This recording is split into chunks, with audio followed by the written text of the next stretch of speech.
Good morning. Here we are for another day of yoga, and we're going to be working a little bit with our hips.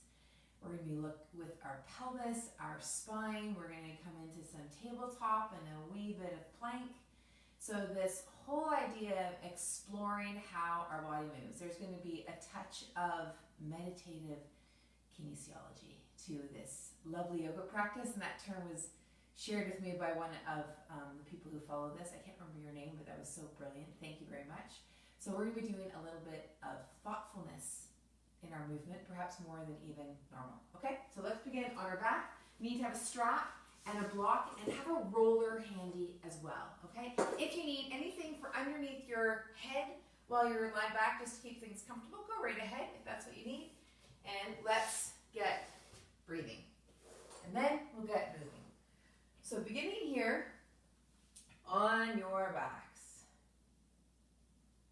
and just connect with where you're at now. You might be joining me here at about 5 a.m. or you might be following along at 1 p.m. or 6 p.m. And so notice how things have been. How were you with your day? How was your day with you? How did your body and your mind and your breath respond to the various twists and turns and stuff that occurred in your day? Or if you're here with me shortly after waking, how was it in your sleep? And just connect with what is.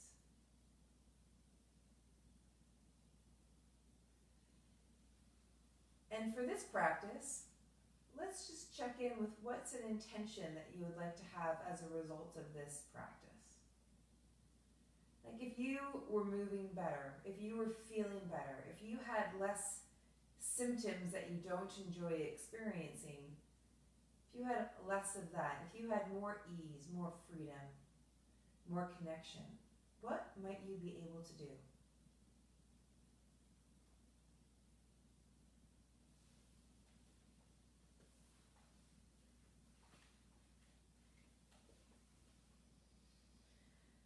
Alrighty, so with that, let's begin with what is often called a hamstring release. You're going to take your strap, place it around the bottom of your foot. Now you can take the strap around the forefoot or you can take it closer to the heel. Totally depends on what you're feeling and what you're wanting. Today I'm going to actually bring mine closer to the heel. But it really kind of depends on just what you're feeling and how you're feeling and where you place that strap. The other leg, I'm going to leave it bent for now. Pelvis is easy on the ground. It's not coming off. I'm not white knuckling my fingers by any stretch. I'm just using the strap to support my leg. And now I come back to my breath. Imagine that leg being heavy and the pelvis being like mud. Letting that leg sink, sink,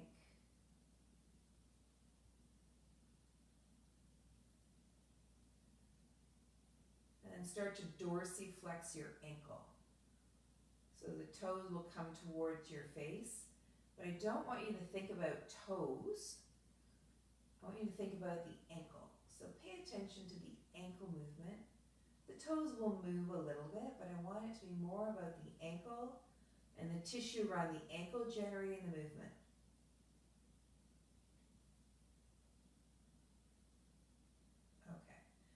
Now you're going to take your strap into the opposite hand of the leg and bring that leg across, but the pelvis is going to stay completely on the floor.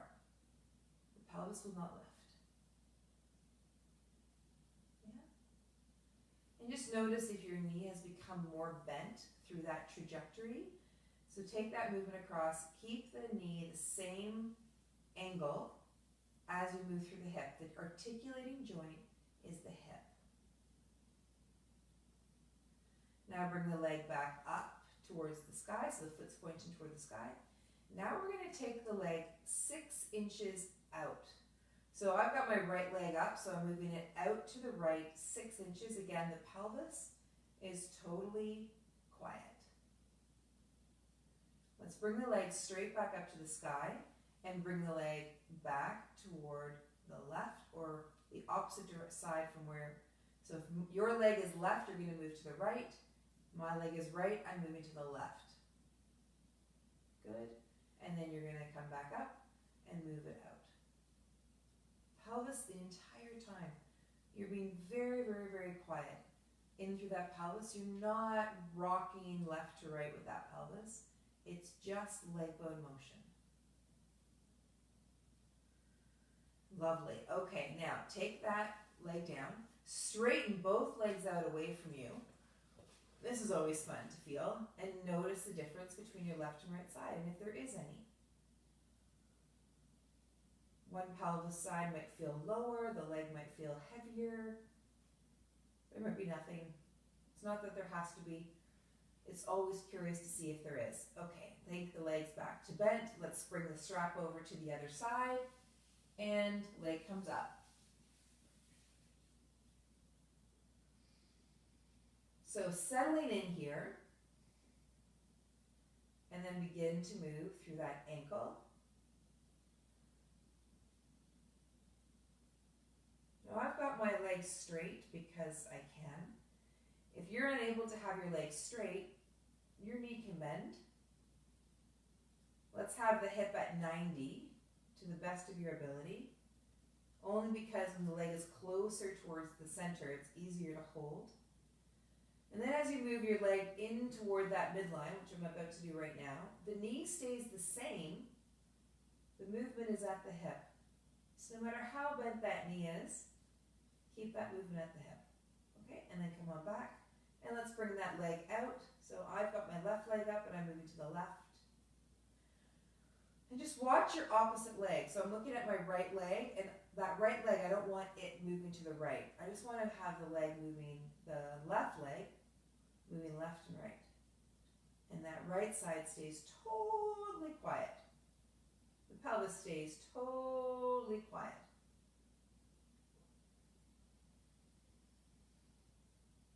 Sometimes when I do this, I hold for a number of breaths. Other times, I just make it a dynamic movement. And while you're doing this, just notice through your shoulders and your jaw, are you holding any extraneous tension up in there that you don't have to hold? Okay, lovely. So now from here, we're going to take that ankle onto the knee. So I've got my left ankle on my right knee now. Now to do that, remember that pelvis was quiet. All we did was move through that leg bone and the knee. Yeah. So from here, we're going to take a really small movement into a twist. Some people call this opening the gate. I just call it figure 4 with a bit of a twist. So moving over to one side. And moving over to the other. And the idea is that the front of your hips are quiet. So the hip flexors are quiet as you do the movement. So only move as far as the hip flexors don't fire.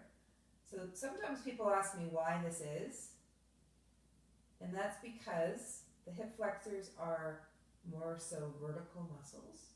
They pull things into flexion and they release to enable extension. And we are doing neither of those movements right now. Yes, we brought that hip into flexion to start with, but we're not actively holding it into flexion. We are moving into rotation.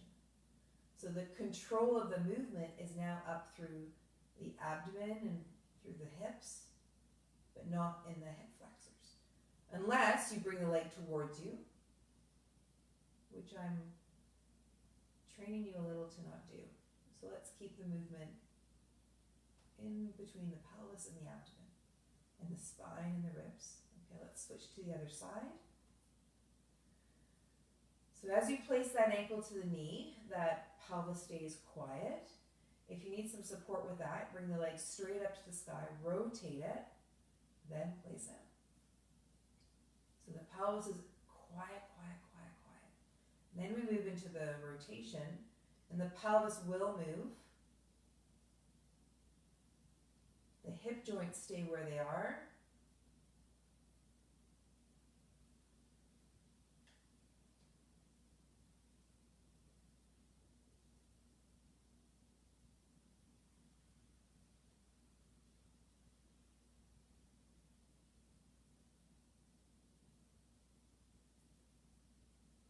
Easy, easy, easy movement.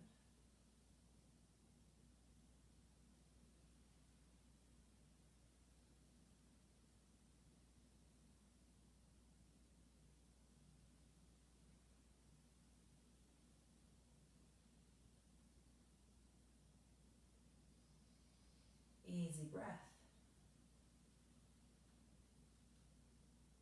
Okay, lovely. And take the ankle off the knee. Let's grab that strap again. And you're going to move it around your legs and loop it up so that the mid-thighs are strapped.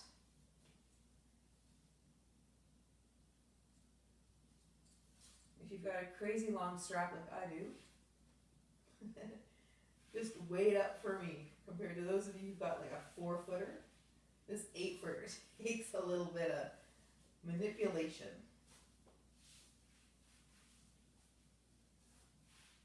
Okay, lovely. So now we're about mid-thigh height here. The legs are right opposite the hip sockets. Now some of you, this is going to feel immediately uncomfortable. So then you can loosen it up a little bit and take the legs a bit wider and notice if that feels any better, okay? So you want to start in a place that has some ease. Now from here, put the hands in the front of the hips and then gently lift one foot off the floor. I want you to notice where the hip flexor is and then do the other side really gently, okay? So just notice where that hip flexor is. Take the hands at the hip flexors now and bring the legs wide. Press the legs into the strap. So now you're taking the legs wide. I'm going to give you a bit of an angle this way so you can see that my legs are moving wide, okay? Now, when I do that motion, that wide motion, my pelvis isn't rocking, my pelvis is not tucking, my pelvis is not tilting. It's just the legs moving wide. So that's a combination of rotation and abduction. So we don't need the hip flexors. Yes, we are in hip flexion, but we don't need the hip flexors for any other part of this job. So can you move the legs wide without using your hip flexors? This is so important for those of you who have piriformis, SI, back, QL. This is such a big, big piece I find for people. Because so often the hip flexors will swoop in and compensate for things that aren't doing the job.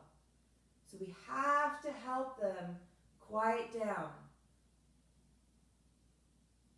And you might then say to me, but Susie, what's supposed to be doing the job? Hold on. I don't want you to go there with your mind because I know that you will have a very strong mind and you're going to be like, okay, I'm going to make that muscle work. But then that becomes a mental compensation.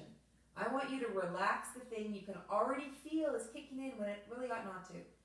So bring some compassion to the front of your hips and just say, hey, baby, little hip flexor here. You don't need to fire. Just relax, relax, relax, relax, relax.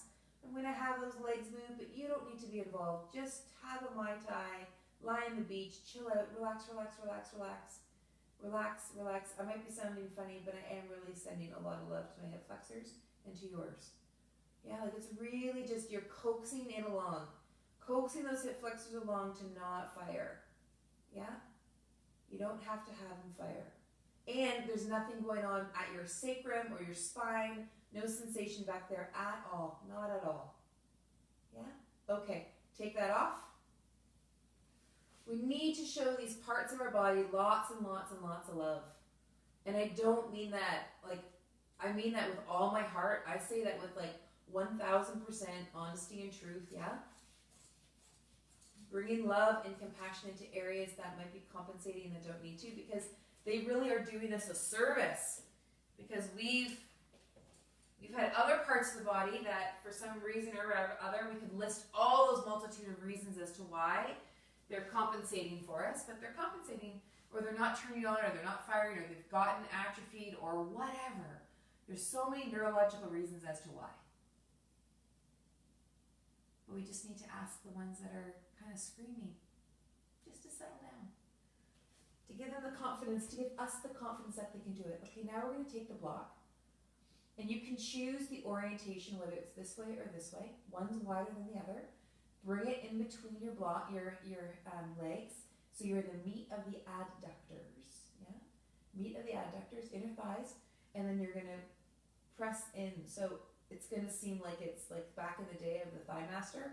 We're not doing the Thigh Master, but it might give the feeling of the Thigh Master. Although I never did use the Thigh Master. I just saw, was it Suzanne Summers who was doing Thigh Master work? Okay, now, some of you will find that this is too narrow and you're going to feel this in around your sacrum or your back. Take the block in the wider range. You might even need to take the block in even the wider range. Like you might need to even take it this way. Or like I'm going to take mine that way. I find a lot of people find this is too narrow. But you choose the width that you want. Don't worry about the foot placement. Choose the width that makes it at ease. Okay, now press in. And then relax. And then press in and relax. Press in. Again, no hip flexor. Knees are easy. Back is easy. That's it. Super, super easy. No hip flexors.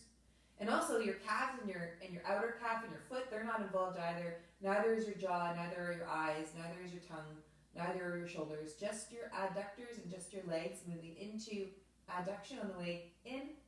And then just relax. In and relax. In and relax. Okay, that's it. Let that go. Perfect. Come on up into tabletop. Bring the roller. This is probably one of my favorite movements to teach people. It's not one of my favorites, but it's one of my favorites to teach. You know why? Because I get people up into tabletop. So often in the practice, when we do like a thread the needle, people just drop right down to the floor and they think they're twisting, but they're not. So this one, I actually get to teach them the power of the twist. And I find it so powerful, truly, and significant for someone to understand how the ribcage and the pelvis relate coming into a twist. Yeah. And then lots of people feel some really yummy stuff in this and they go, ooh, I feel like I'm doing something. And that just adds a cherry on top.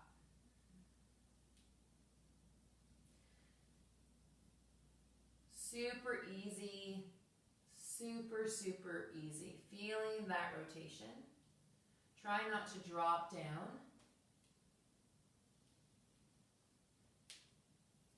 Good. Okay, now let's come to the other side.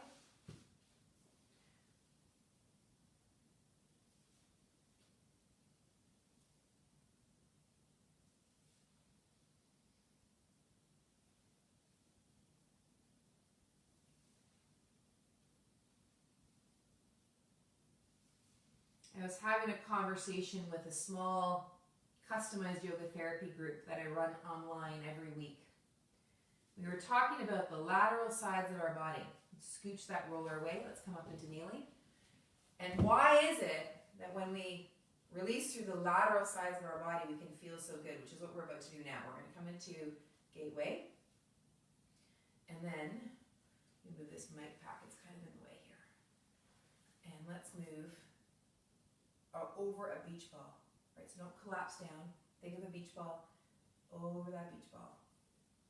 One of the big reasons why helping to release in through the lateral lines as well as in rotation is because so much of our day does not have to do with side bending or twisting. A lot of our day has to be vertical and then moving forward. And even though there is some twisting involved in walking, we don't really notice it so much. So what's important here is that even though we're not actively moving into side bending and twisting, we're utilizing our lateral lines and our spiral lines to do our movements of walking and of standing and of sitting, because they are providing the support. There's 3 things that need to happen for any bone to move in a joint. And that is, we need to have muscles that are the primary driver. So the front here, that's the primary driver to bring the arm up. And then we also need the antagonist muscles to release, right? So those are two things. So we need to move in the plane that we want to move in and have tissue contract to make it happen. We need a primary driver and we need tissue to release. But then we also need support. So if the tissue is not holding that arm bone in the socket, we're not going to move that arm very well in through its plane. So that's when the rotation and the adduction movements become so important. And when we're going to do this one more time, and when we think about the torso, if you think about standing or sitting all day, or even as we get older, there's this smushing action that can happen. Not like slump, but it's like, I call it the turtle head in the shell, right? And you can see how you kind of lose your slinky springiness. You lose the length. And I find that when we really pay attention to the supportive planes, lateral lines and transverse, so frontal planes and transverse planes, spiral lines, lateral lines, in the myofascial meridian world, we can make a huge difference in how we feel and how we function. And we then become stronger and faster. Those of you who run, there's a few of you who are following me who run. You run way faster and with more ease, less effort. It's like you bound up hills. You're lighter on your feet. Same thing with bikes. Same thing with stand-up paddleboard. Same thing with if you've got little 3-year-olds, lifting 3-year-olds in the air. I mean, I can still lift both of my kids together. It's unbelievable. I love it. Okay, good. Coming back. We're going to bring the block back. We're going to take the block between your heels here, like that, okay? So now I'm here and I'm vertical, and I'm going to press my heels into the block. Okay, so I'm going to come just a wee bit closer here. So the movement is like this. So I'm pressing my heels into the block. Okay, now, the tendency is that people love to use their hamstrings for this. I don't want you to. Because if you're using your hamstrings, one of the things that might be happening is you might be kind of very, very imperceptibly moving forward and back, and I don't want you to do that. Now you might say to me, but Susie, I'm not moving forward and back. Just believe me, that imperceptibly you probably are. So I want you to just really focus in on those heels or ankles pressing into the block, and you'll probably feel it a little teeny weeny bit up into your bum, or you might feel it a lot, depending on who you are. But don't try and squeeze your bum. Like, don't you squeeze your bum. Let the bum respond to the movement of the ankles / heels. Yeah? Easy breathing. Easy, easy, easy breathing.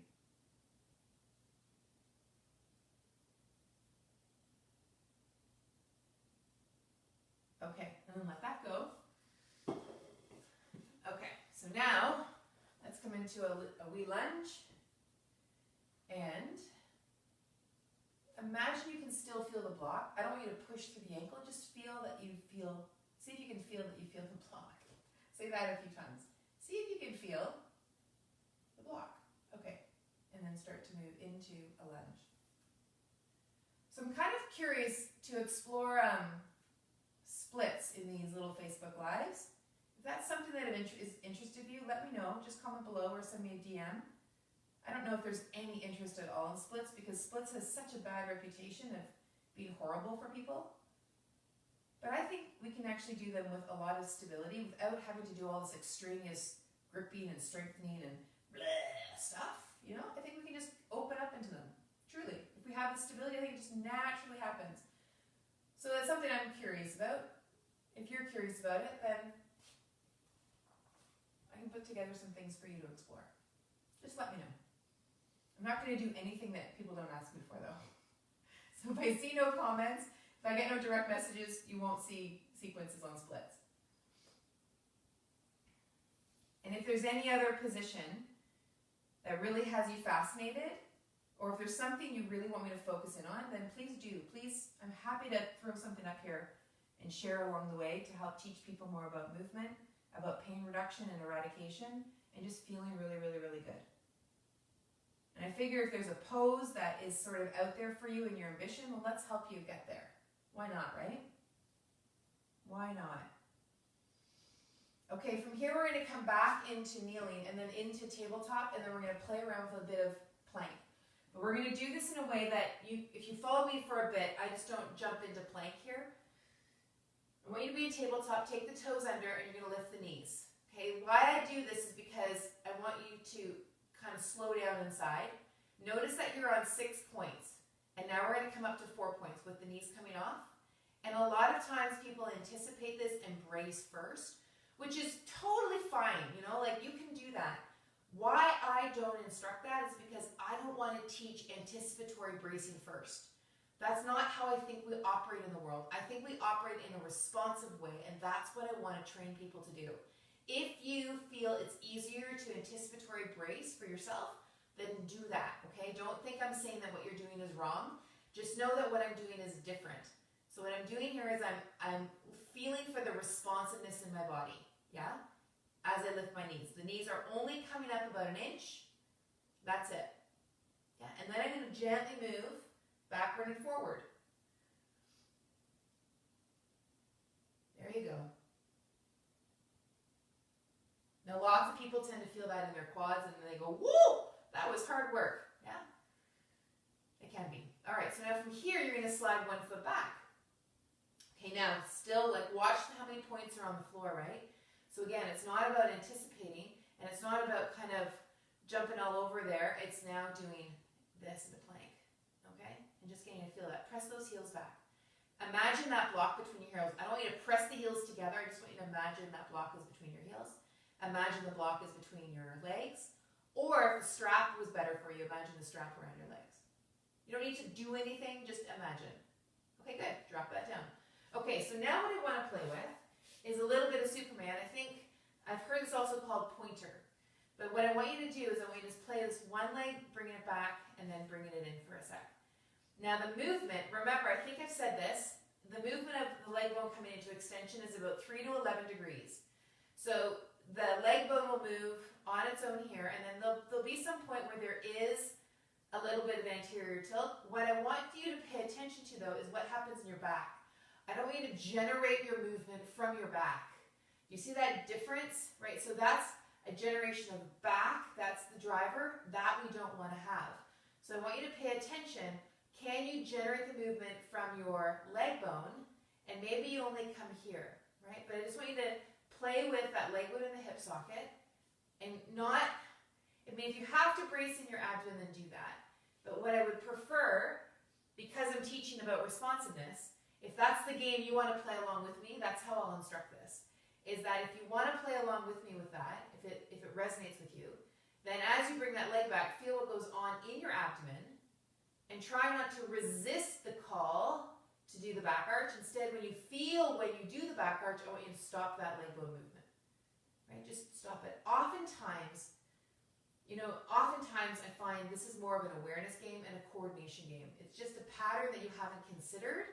So you don't know how to do it. So initially, some of you might be doing that simply because it's just what you know. And to be instructed in other ways, like, what? And so you just need to do it a few times to get it. So it's not a strength thing. It's not it's not that you're stupid thing. It's not that you don't get it. It's not that your body is whatever. It's just, seriously, it's new, right? That's it. Okay, now let's do the other side. And those of you who are playing the responsive game, just notice what goes on in your abdomen. Notice what goes on through your arms as you change the load from 4 points to we'll call it 3 points with that foot coming back. Okay? And so now we're going to play with the arms on the front because that's where the arms are at the top. I sometimes love what I say out loud. Oh my goodness. Okay, so you're going to bring the arm up alongside towards your ear. Now what you might be finding is that you might need to arch your back to do that, or you might be rounding your back to do that. So I want you to notice how far do you actually get with your arm. So on this given day, how much range of motion do you have? So don't try and push it because of some perceived idea of what that movement is. Just notice what yours is. Yeah, just pay attention to it. See, the cool thing about just being aware of what your optimal range is on any given day, like just what you're doing, is that you start to understand the patterns of why you move and how you move the way you move. Yeah? And so when you recognize the patterns, that's really where the power is. That's where you can start to make changes. If you just kind of notice, oh, shoulder tight, better stretch, that's only a little teeny weeny speck of it, right? Okay, so now what we're going to do is take one leg back, and then we're going to take one leg forward, or one arm forward, right? And just notice if you can do this. You might not have that availability, so you might just be still bringing that leg back. Yeah? Just think, leg, your hip and shoulder. Yeah? And again, the movement might be teeny weeny. I certainly remember after I had my babies, after I fell down my stairs, you know, I wasn't going into full range right away. So full range is like, it's overrated. Full range of motion is overrated. Good range, awareness, now that is where the gold is. Okay, so now let's just for fun, come back to plank. Now see how your plank feels, just to notice. Okay, good, and then let's come up into your dog.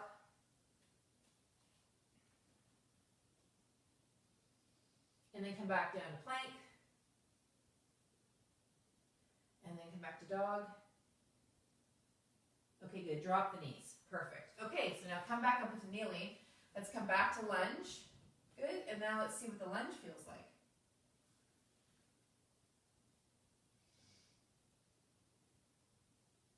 And let's add a side bend. Imagine the water coming from your armpit down the inside of your arm, down through the fingertips, and into a teacup on the floor. And then come on up, bring the hands together, take a twist. Keep the nose and your chin in line with your breastbone. Good, and then coming on back. And then other side. And side bending. Think about the teacup and the water coming from the armpit down through the inner arm. Easy through your feet, easy through your breath, and then come back up. Hands come together. Let's take a twist.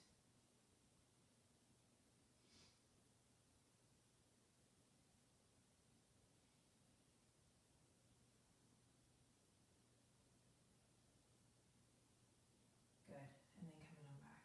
Let's come in the gateway. Let's see where that's at now. Bring the leg over here.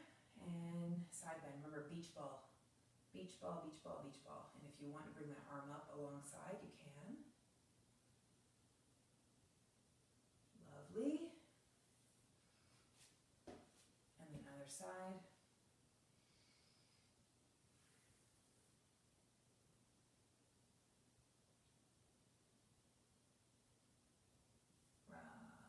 Good. Come on down. Let's come back down to the floor. And rest on your back. And now we're coming back to the start. And notice where your breath is. Notice where your mind is. Notice where your body is.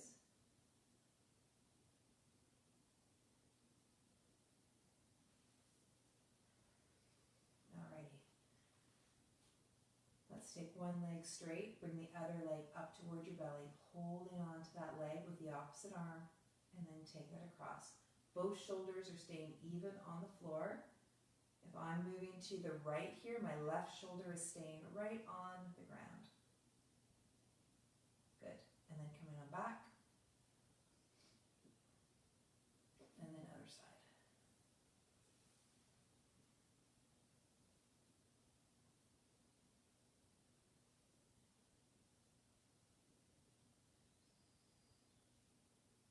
Perfect. Good. And then the legs come down. Lovely. And now just rest back here in Shavasana. And feel the awesomeness and the beauty that is you. coming back to the intention that you initially had said to yourself about what would it be like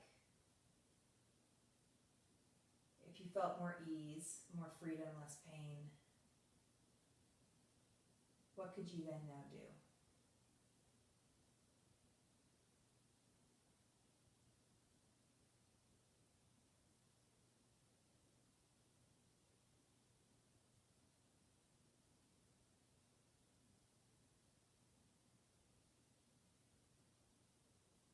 One of the greatest gifts we can give ourselves is our awareness. And as one of my trainees said to me the other week, she said, you know what, there's a difference between talking about awareness and being aware. So let yourself feel, like really and truly feel. Feel what exists in your space and in your body. Try not to think about the feeling, just feel.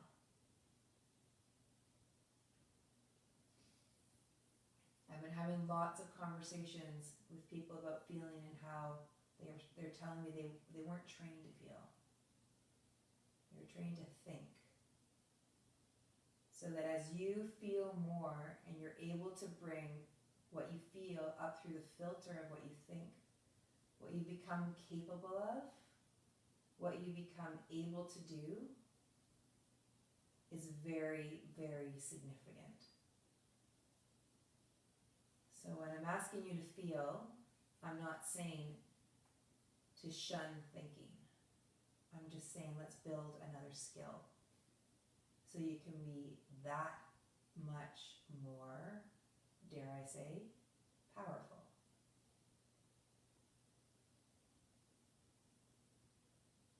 This work will blow your mind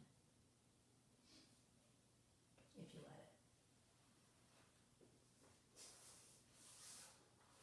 So from there, you can stay where you are on your back. You can come up to sitting. Be wherever you are for as long as you need to be. And when you're ready to transition, take 5 breaths. Count them on the exhale.